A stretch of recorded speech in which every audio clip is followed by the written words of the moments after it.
સાહેબો, પરણું થતા મારા પરમ મિત્ર લુખેશની હવા નીકળી ગઈ છે. આટલા પ્રયત્નો કર્યા છતાં હજી એને કન્યા મળી નથી, અને જે એકાદી મળી એનું લાંબે પાયે કરીને જતી રહી છે. હવે લુખેશે ધાર્મિક પ્રવૃત્તિ તરફ વળવાનું, કથા કીર્તન કરવાનું નક્કી કર્યું છે. પણ ત્યાં પણ એને ભય સ્ત્રીઓનો જ લાગે છે, કારણ કે માણસ બૈરાઓથી કંટાળીને સાધુ બને, સાધુ બનીને કથા કરે, પણ એ કથા સાંભળવા આવે તો બૈરાઓને. બપોરે કયો પુરુષ નવરો હોય? પ્રભુ, મેં લુખેશને ઠેકાણે પાડવાના મારાથી બનતા પ્રયત્નો કર્યા. હવે તું ટ્રાય કર, બીજું શું. Girish, Girish my dear friend, હવે મને લગ્ન માટે તારી મદદની કોઈ જરૂર નથી, because I will manage it on my own. I don't need your support my friend. ભાઈ, તું અંગ્રેજીમાં બોલવા માંડ્યા? યસ, આજના જમાનામાં પ્રેમમાં પડવા માટે અને લગ્ન કરવા માટે અંગ્રેજી આવડવું બહુ જ જરૂરી છે દોસ્ત. હવે હું કમ્પ્યુટર ઉપર ચેટિંગ કરીશ, કોઈ છોકરીના પ્રેમમાં પડીશ અને પછી એની સાથે લગ્ન કરીને સેટ થઈ જઈશ. ભાઈ, લગ્ન કરીને લોકો અપસેટ થઈ જાય છે, એ યાદ રાખજે. આ ચેટિંગ કરવામાં તારી સાથે ચીટિંગ ન થઈ જાય એ જોજે. અરે નહીં થાય ગિરિયા, નહીં થાય. હવે દુનિયા એકદમ જ નાની થઈ ગઈ છે. પેરિસમાં બેઠેલી પ્રીતિ સાથે પ્રેમની વાતો પણ થઈ શકે છે, અને દહેરાદૂનની દુકાનમાં વેચાતા ચોખાઓ ખરીદી પણ શકાય છે. અને હું આ નાનકડી દુનિયાનો રાજા બનીશ અને મારા લગ્નના બેન્ડ બાજા વગડાવીશ. એ ઉત્સાહી, તારું બેન્ડ ન વાગી જાય જોજે. અરે હવે તો ઘોડે ચડવું એટલી વાર છે, અને ગિરિયા પછી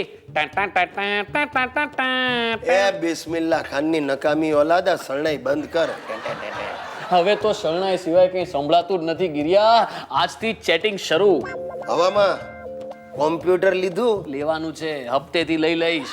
3000 રૂપિયા ડાઉન પેમેન્ટ આપવાનું છે, અને પછી દર મહિને 1000 રૂપિયા 20 હપ્તા. એ તો ચાલે, મહિને 1000 તો તું ભરી જ શકીશ. 1000 રૂપિયા તો હું જ ભરીશ. તારે ખાલી 3000 રૂપિયા ડાઉન પેમેન્ટ ના આપવાના છે. ભાઈ, હું શું કામ આપું? તને અણવર બનાવીશ ને. એટલે અણવર બનવા માટે મારે ફી આપવાની? જો ભાઈ, હું ઠેકાણે પડીશ તો એનું પુણ્ય તને મળશે ને. પણ પુણ્ય મેળવવા જતા હું ઠેકાણે પડી જઈશ એનું શું? સાહેબ, 12 વર્ષ નોકરી કર્યા પછી મને એક વાત સમજાઈ ગઈ છે કે નોકરીના ટૂંકા પગારમાં ઉધારી વધતી જાય. એટલે મેં હવે આ ઉંમરે છે ને લાઈન બદલવાનું નક્કી કર્યું છે.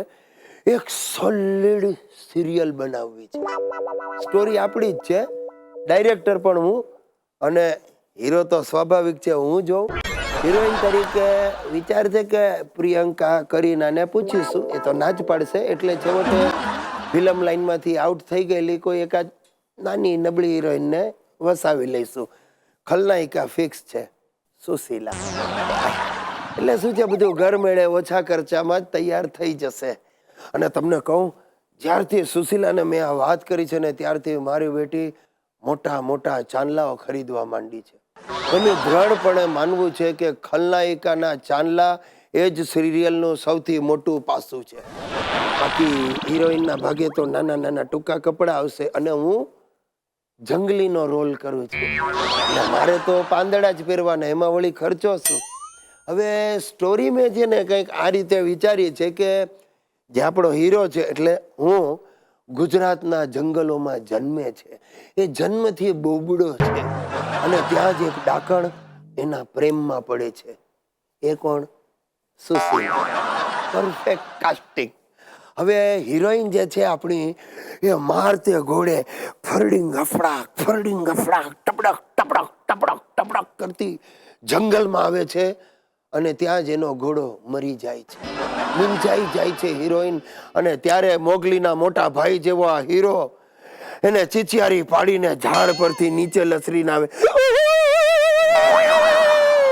હિરોઈન એને જુએ છે ને જોતા હવે તેના પ્રેમમાં પડે છે, અને બોબડો હીરો ગીત લલકારે છે. સાહેબ, ચમત્કાર! અને ગીત ઉપર હિરોઈન ડાન્સ કરે છે. અને બસ એ જ વખતે એક જંગલી વાઘ ઉપર બેસીને ખલનાયિકા દાખલ થાય છે.